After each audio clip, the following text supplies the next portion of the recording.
Bonjour à toutes et à tous. Thierry, un grand bonjour. Bonjour Sébastien, bonjour à tous. Eh bien, écoute, je suis très heureux d'être de nouveau avec toi aujourd'hui. On est le 20 décembre, donc Noël approche. Oui. Voilà, on y est bientôt. On a déjà dégoûté des très très belles Mhm. appellations tout le mois de décembre. Donc voilà, hier on était à Sancerre, Mhm. une très très belle appellation. Aujourd'hui, bah, on est pas mal descendu dans le sud. On a pris un peu le soleil. Une appellation qui moi me fait rêver, c'est Pic Saint-Loup. Qu'est-ce que ça évoque pour toi? C'est quoi Pic Saint-Loup? Pic Saint-Loup. Alors déjà, bien sûr, ça fait partie de ce qu'on appelle le Languedoc-Roussillon. Ouais. Je rappelle que cette grande région viticole, c'est le Languedoc-Roussillon. C'est la plus grande région viticole de France, hein. Nous sommes à un peu plus de 243 000 hectares de vignes. Donc D'accord. c'est énorme, hein. Ouais. C'est énorme. Donc voilà, donc c'est bien réparti entre le Languedoc-Roussillon. Et là, nous sommes vraiment au nord de Montpellier, Pic Saint-Loup. Donc il y a vraiment une montagne rocheuse, c'est la roche calcaire qui est là. Ouais. Les villes sont à fond de coteau comme ça, et c'est très agréable. On joue sur les expositions, sur les hauteurs, et donc on va parler de la cuvée. Mais Ouais, voilà, bien donc sûr. Pic Saint-Loup, vraiment, et ça fait partie de ce qu'on appelle les crus du Languedoc, parce qu'on a les appellations Languedoc tout court, des appellations comme Saint-Chinion, Faugère, qui sont très intéressantes, et Pic Saint-Loup, comme Terrasse de Larzac, par exemple, comme Mm. Minervois-la-Livinière, comme le Corbière-Boutonnac, ou comme la Clappe. Donc là, j'ai Mm. cité les cinq. C'est ce qu'on appelle les crus du Languedoc. Donc notre Pic Saint-Loup, ce qu'on va déguster, donc c'est du rouge. Alors, particularité, malheureusement, c'est comme ça, c'est un choix. Cette notion de cru n'est reconnue que pour les vins rouges. Ok, d'accord. Certains domaines arrivent à faire des très jolis vins blancs. Par contre, ce n'est pas considéré comme un cru du Pic Saint-Loup. Donc, on n'a pas cette appellation Pic Saint-Loup dans les blancs. Ok. Voilà. Donc là, on est vraiment que sur les rouges. Bon, eh ben écoute, parfait. Bah, je te propose qu'on Eh attaque. bien, bah ouais. Allez, je vais te servir avec la vinote numéro 20, tu l'as, ah bah j'ai loupé. Voilà.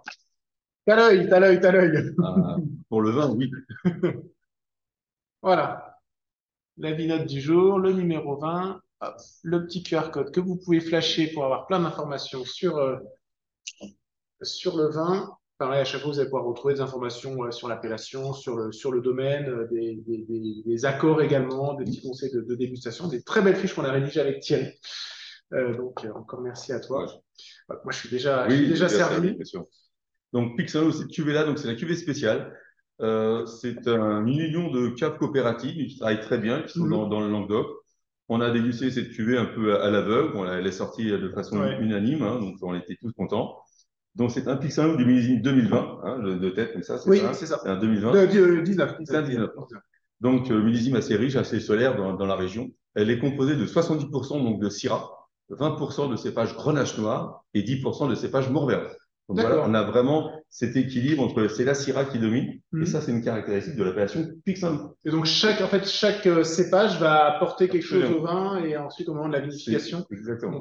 et en fonction des années, le pourcentage va changer ou c'est toujours Oui, le pareil? Ouais. pourcentage va changer. Il y aura toujours une proportion importante de Syrah Ouais. dans le Pic Saint-Loup. Oui. Ça sera toujours le cépage Syrah qui domine. Mhm. Et après, suivant les années, la maturité des raisins, on peut avoir un peu plus de grenache, un peu moins. Voilà. D'accord. Mais Ok. on aura toujours cette rame un petit peu, toujours la Syrah dominante, le grenache noir et un petit peu le Mourvèdre. Ok. C'est un petit peu, je dis ça parce que c'est un petit peu différent de la vallée du Rhône méridionale ou même dans les autres appellations comme Saint-Chinian, la Clappe ou autre, où c'est souvent le grenache noir qui Mhm. domine. C'est On a vrai. souvent Grenache, Syrah, Mourvèdre, qu'on appelle Et communément là, chez c'est nous le l'inverse. GSF. Et là, c'est la Syrah qui Ouais. domine. Voilà. Ok. C'est la caractéristique. Bah là, tu l'as déjà dit, donc on est sur un millésime 19. 2019.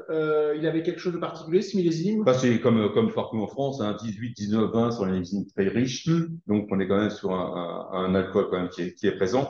Mais là, grâce à l'altitude, on va compenser Ouais. justement ce taux d'alcool qui est caractéristique du Languedoc Mhm. par une acidité justement, puis un terroir Ouais. calcaire qui va être très intéressant. C'est vrai que là, on est déjà à 14 degrés d'alcool, hein, donc, Oui, ok. mais si, encore une fois, je dis toujours à nos téléspectateurs, il ne faut pas avoir peur. Si le Non, vin est bien équilibré, s'il y a une belle exactement. acidité, Voilà. si l'élevage se fait correctement, il y a aucun souci. Voilà. Ok. On va Donc, regarder. Ah, bah, en la effet, on a couleur, une alors, ouais, couleur, super. ouais, La typique couleur, du Pic bah, Saint-Loup oui. et de de la vallée du Et Rhône. là, oui, et Ouais. puis surtout, comment dire, de la Syrah Et qui de la domine. C'est Syrah, la ouais, Syrah tout qui à fait. domine. Ouais. Donc, une Ouais, jolie couleur c'est encore vraiment rubis, assez soutenue, hein. un Voilà, rouge très, très, oui, très très intense. soutenue. Ouais. Très, très, très, très agréable au nez, à la vue. Mm. Ah, bah, le nez, là. Ah, On retrouve ce petit, vous voyez, ce petit mélange de Syrah, de Grenache et de t'as Mourvèdre, raison. des fruits. mais pas forcément que noir, comme d'habitude, quand on goûte une côte rôtie, un gros hermitage, c'est que Moi, la je sens Syrah. un petit peu de vanille. Oui, un côté vanille. Ça, c'est Ouais, l'élevage. c'est Alors ça, c'est l'élevage. très Ouais. intéressant parce que il y a le côté souvent arôme de bois, c'est un peu légèrement boisé. Il y a une partie de vin qui est passée en barrique neuve et une autre partie des barriques qu'on a déjà vu deux, trois vins. Mm. C'est explique Sébastien, ce côté un peu vanillé qui est Ouais. caractéristique. Mais voilà, en tout cas, je trouve que c'est le premier nez, on l'a. Par contre, dès on touche, on va dire, on tourne notre verre de vin, bah déjà, les arômes de fruits arrivent, Ouais. le côté boisé disparaît et donc le vin est parfaitement, notamment au niveau olfactif, parfaitement équilibré. J'ai un petit peu d'épices aussi. Oui, bah ça, caractéristique. Les trois cépages, je rappelle que le grenache noir et le mourvèdre sont les cépages rouges d'origine espagnole. Donc, on retrouve ce côté un peu épicé. Et la C'est pour Syrah, c'est ça. français, Ouais, mais ok. c'est très poivré, quoi. Allez, on va le goûter.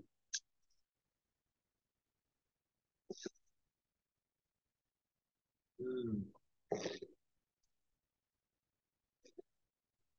Tout ce que tu as décrit au nez, moi, ça y est, ça explose en Voilà. bouche. Et puis, je retrouve un peu le côté vanille du bois. Oui, J'ai un petit peu de fruits noirs oui, tout c'est sur la noir, fin. la bouche, Ouais. la finale, c'est un peu sur les Et je ressens encore un peu plus les épices qu'au nez. D'accord. Ouais, La finale est fraîche, elle est salivante, exactement. la Ouais. salive.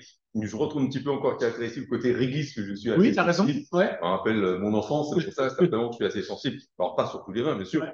mais caractéristique sur la Syrah, sur le Languedoc-Roussillon, on a cette finale. Mm. Et voilà, nous sommes en train de vous parler, et la finale est Ouais. là, c'est long en bouche, Ouais. c'est agréable. Il y a une belle longueur, tu as raison. Ouais, ouais, ouais. Le petit côté qu'on avait boisé, entre guillemets, de la barrique, au Mm. nez, ça va s'estomper avec le temps. Et là, en bouche, ce qui est Ouais. important, c'est que la bouche a disparu. Donc, les personnes qui sont intéressées, en dehors de la vinote, c'est plutôt donc, le carafe de vin. Ah, On d'accord. va le carafer un quart d'heure, 20 minutes, une petite demi-heure. Et Donc, ça, il va s'oxygéner. exactement. Ok. Il va s'oxygéner, ça va le faire le Donc, le tout. carafage, hein, c'est les carafes avec qui sont un peu très évasées, et voilà, pour maximiser le contact entre le vin et l'air. C'est exactement ça. Et donc, ça permet en fait de faire vieillir un petit peu le vin artificiellement. Oui. Non, Voilà. non, mais tout à fait de façon naturelle. Mm. Je dirais, c'est l'emprise de l'oxygène sur les terrains Bien qui sûr. vont polymériser. C'est un petit peu la même chose qu'on fait quand on tourne Exactement. Bah, nous, on le fait, voilà. le Mais vin et le quand verre. c'est dans une carafe, bah, c'est Exactement. Ouais. multiplié. Ok. Donc voilà, c'est très agréable. Un petit accord Et un petit accord aux températures ou aussi, température, température de ouais. service, 15-16 degrés. 15-16 degrés, Oui, d'accord. oui, Ok. oui. Ah, il faut savoir que si on sert des vins rouges assez rapidement à 18 degrés, bah, le temps de déjeuner, de dîner, la température va s'élever assez rapidement, Ouais. donc on risque de passer à 19-20, et là, c'est pas bon. Il y a quand même Bon, 14 on est degrés à d'acteur. 19 degrés. Voilà. Alors, attention. Oui. Donc, c'est pour ça qu'il ne faut pas le servir trop chaud. Donc, voilà, donc 14-15 degrés, encore une fois, c'est tout à Ok. fait, c'est agréable. Et Et un alors, petit accord? bah alors, on peut se lâcher sur les viandes en sauce, une double languedocienne, je pense notamment à la Ouais. fameuse double languedocienne, un navarin d'agneau, un bougigot Ah. d'agneau, un petit peu avec les épicés ou thym ou laurier, oui. Mm. Tout ce qui rassemble une jolie viande avec ce côté épicé qui va Mm. l'accompagner, quoi. Génial, génial, génial. Écoute, super découverte. On sait qu'on Oui, avait eu un grand coup de cœur pendant le comité de dégustation oui, absolument. sur cette cuvée-là. Elle était quasiment unanime, donc un super travail du vigneron de la terre jusque dans la bouteille. Donc, bravo, bravo, bravo. Thierry, un énorme merci Je t'en pour prie, tout ce que Sébastien, c'est tu toujours un nous as plaisir. appris sur cette appellation et sur cette cuvée. C'était un vrai, vrai plaisir. Je te donne rendez-vous demain. Demain. Demain, on va aller tout à l'ouest, dans le Bordelais. Ah, Donc, super. voilà, avec pareil, une belle appellation, un beau domaine avec qui on travaille très, très bien. Voilà, je vous souhaite à tous une très bonne journée. Bonne Thierry, journée. à bientôt. Merci, Et encore Sébastien. merci. Bye bye. Au revoir.